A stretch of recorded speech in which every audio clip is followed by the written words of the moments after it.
तो ब्रेक के बाद एक बार फिर आप सभी का स्वागत। और एक बड़ी खबर इसी वक्त आ रही है टीएमसी से, जहां पर टीएमसी के राज्यसभा सांसद शांतनु सेन सस्पेंड कर दिए गए हैं। शांतनु ने मंत्री के हाथ से कॉपी छीनकर फाड़ दिए थे और उसके बाद पूरे सत्र के लिए अब सांसद को निलंबित कर दिया गया है।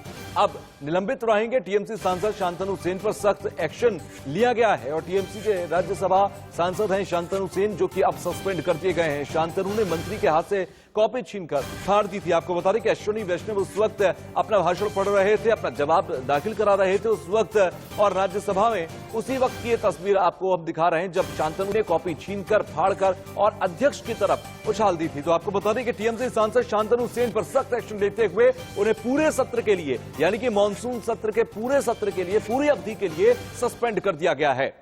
तो शांतनु ने मंत्री के हाथ से पेपर छीनकर, उस कॉपी को छीनकर फाड़ा और उसके बाद अध्यक्ष की तरफ उछाला था, जिसे संसद की गरिमा का अपमान माना गया और उसी के तहत उन पर यह कार्रवाई की गई है। सख्त एक्शन लेते हुए उन्हें निलंबित कर दिया गया है।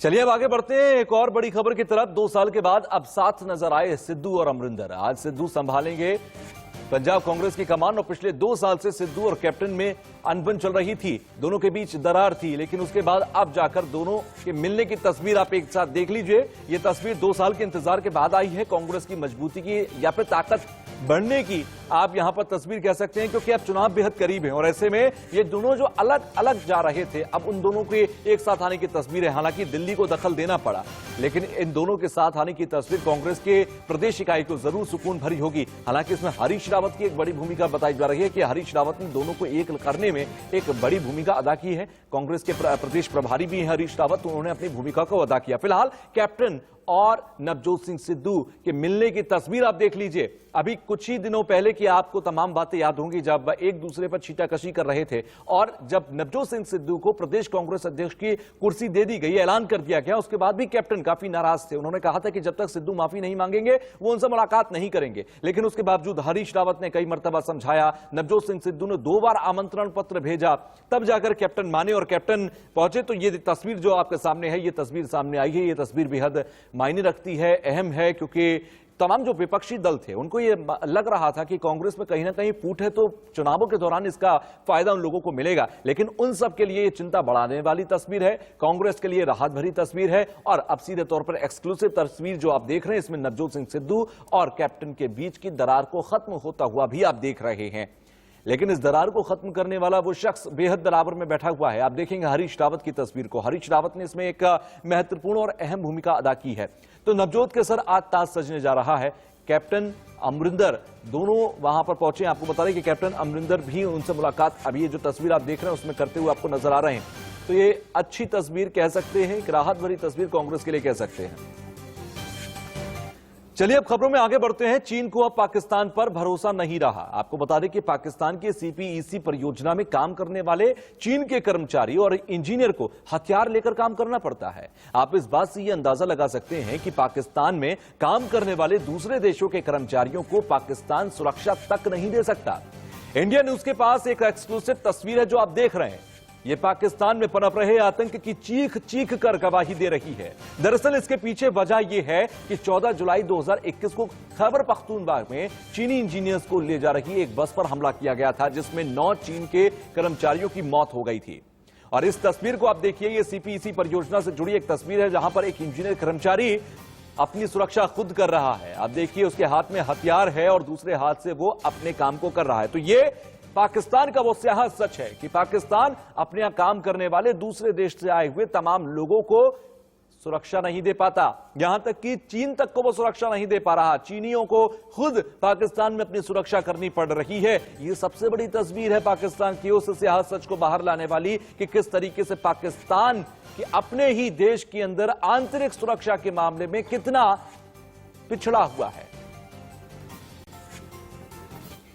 खबरों में आगे बढ़ते हैं, मुंबई की बात करें जहां पर 2 मंजिला मकान गिरा है। आपको बता दें कि बारिश के चलते गोवंडी इलाके के अंदर यह हादसा हुआ। हादसे में 3 लोगों की मौत हो गई है और 10 लोग घायल बताए जा रहे हैं। घायलों का रजवाड़ी और साइन अस्पताल के अंदर इलाज चल रहा है, लेकिन ये मकान गिरा है। आपको बता दें कि इस मकान गिरने में 3 लोगों की मौत हो गई है। लगातार महाबाढ़ की वजह से, बाढ़ की वजह से, बारिश की वजह से मुंबई के अंदर और पूरे महाराष्ट्र के अंदर अगर देखें तो स्थिति बेकाबू होती जा रही है। ये मुंबई के गोवंडी इलाके की हम आपको तस्वीर दिखा रहे हैं, जहां पर इस तस्वीर को देखकर आपको अंदाजा होगा कि स्थिति क्या है। यहां पर बारिश के चलते 2 मंजिल मकान यहां पर गिर पड़ा और इसके गिरने की वजह से 3 लोगों की मौत हो गई है, 10 लोग घायल बताए जा रहे हैं। तो वहीं महाराष्ट्र के रायगढ़ के अंदर 4 जगहों पर लैंडस्लाइड हुआ। लैंडस्लाइड में 5 लोगों की मौत हो गई और 15 लोगों का रेस्क्यू किया गया। 30 से ज्यादा लोगों के फंसे होने की अभी भी आशंका जताई जा रही है। मलबा बारिश से तलाई गांव तक की सड़क बह गई है और कई जगह पर मलबा आने से सड़क पर जाम लग गया है। तो 30 से ज्यादा लोगों के फंसे होने की आशंका अभी भी जताई जा रही है। तो मलबा और बारिश से यहां पर स्थिति बेकाबू होती जा रही है। तो महाराष्ट्र में माहवार से हाहाकार, और आपको बता दें रायगढ़ में भारी बारिश के साथ कई इलाकों में बादल फटने से भारी तबाही हुई है। भारी बारिश की वजह से पहाड़ी इलाकों की 3 नदियों में सैलाब आ गया है, जिसके बाद कर्जत शहर, खोपोली, महाड़, नागोठाणे शहर में पानी भर गया है। इलाके की बिजली कटने के साथ ही मोबाइल नेटवर्क भी बंद हो गए हैं। प्रभावित लोगों को सुरक्षित जगहों पर पहुंचाया गया। नदियों के पानी के पुल और सड़कों पर बहने की वजह से सैकड़ों गांवों का संपर्क भी टूट गया है। राहत और बचाव का काम लगातार जारी है, लेकिन तस्वीर आप देखेंगे ये जल सैलाब आप देखेंगे, ये जल सैलाब, जलमग्न हो चुकी हैं सड़कें और बुरी तरह से यहां पर लोग फंसे हुए हैं।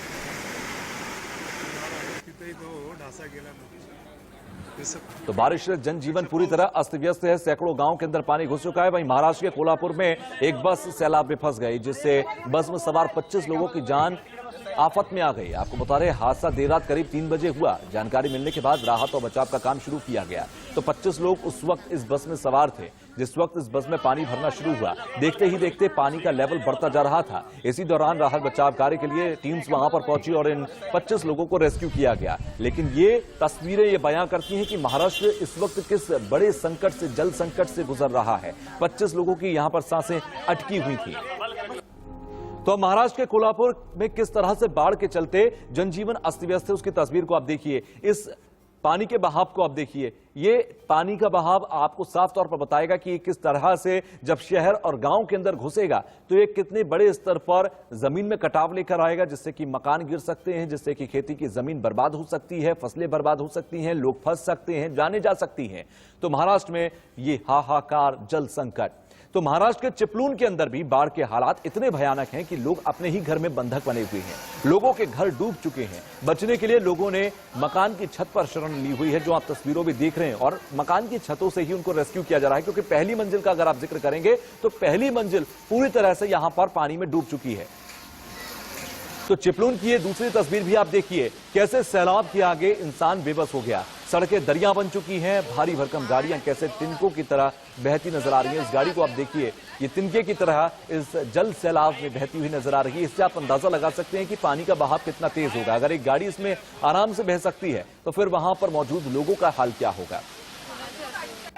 तो वहीं महाराष्ट्र के यवतमाल में नशे में एक शख्स को लबालब भरा बरसाती नाला पार करना महंगा पड़ गया। घटना उमरखेड़ तालुका के दहा गांव की है। भारी बारिश के चलते पानी नाले के ऊपर से बह रहा था। इसी दौरान वहां से गुजरता हुआ व्यक्ति संतुलन खोकर नाले में बह गया, जिसे आप लाल घेरे में देख रहे हैं। इसे लोगों ने आवाज देकर रोकने की कोशिश भी की, लेकिन ये शख्स रुका नहीं और देखते ही देखते ये नाले में बह गया।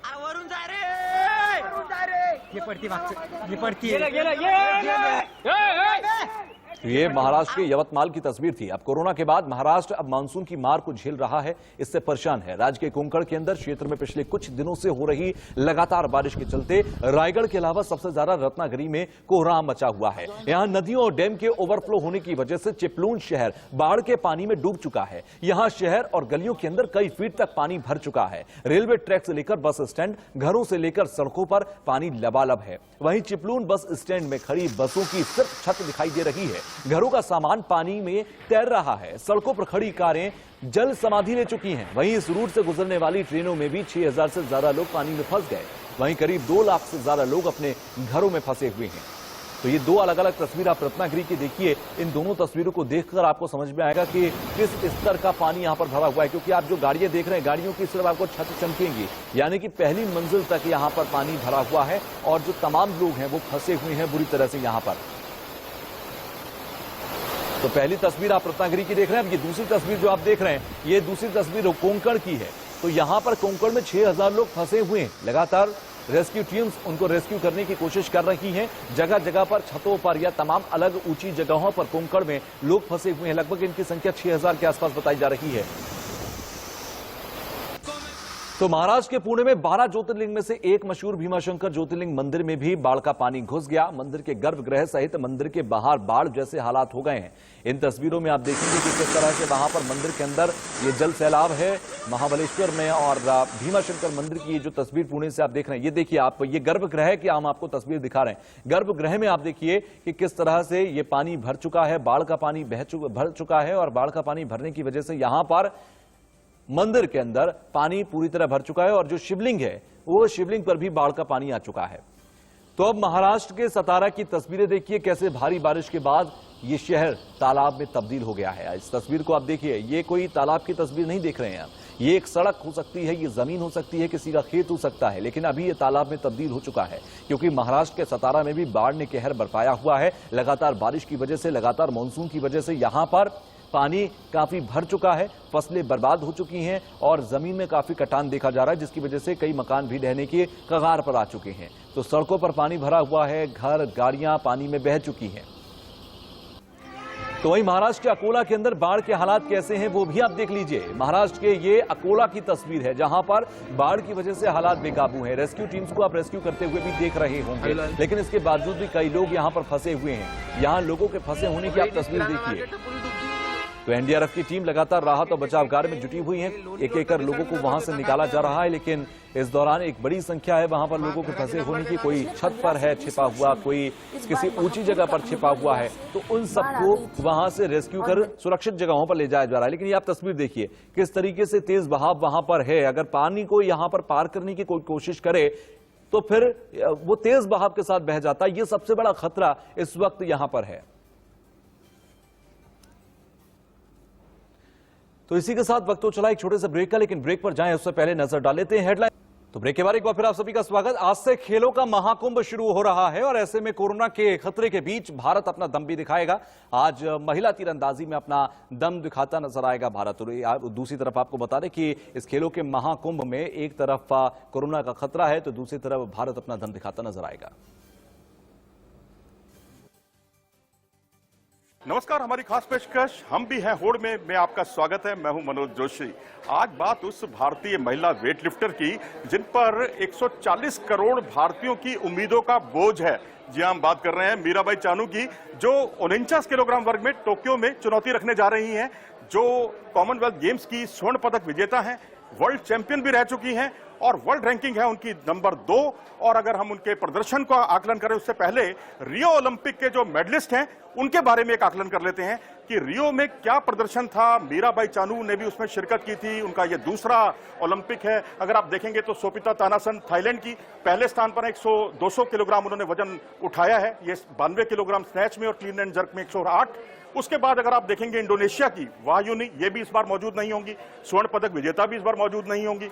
हिरोमी मियाके जो कि अपने होम ग्राउंड पर खेलेंगी, कांस्य पदक विजेता है पिछली बार की और इस बार भी ये शिरकत कर रही है, लेकिन 2016 के बाद इनका कुछ खास प्रदर्शन नहीं रहा है, तो इसलिए मीराबाई चानू कंटेंशन में बनी हुई हैं। और मीराबाई चानू का पिछली बार का प्रदर्शन देखें तो 82 किलोग्राम इन्होंने स्नैच में उठाया था, तीसरे स्थान पर चल रही थी, लेकिन क्लीन एंड जर्क में 103 और 106 किलोग्राम वजन वो नहीं उठा पाई। पहले 103 पर वो असफल रही, फिर 106 पर असफल रही। और अगर हम ओवरऑल देखें इस बार कंटेंशन में कौन कौन है, इस बार कंटेंशन में जो खिलाड़ी हैं उनमें केवल एक जापान की खिलाड़ी आपको मिलेंगी।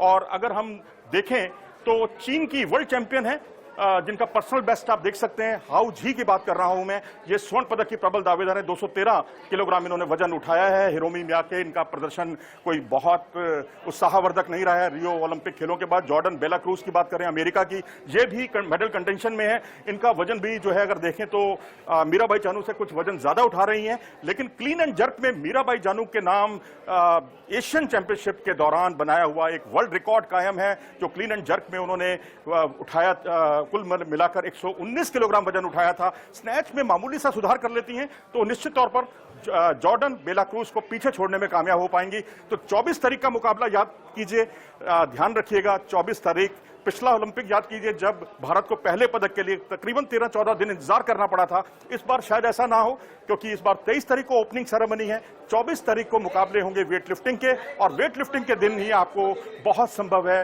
कि आपको मेडल एक झूलता हुआ भारतीय महिला खिलाड़ी के गले में दिखाई दे।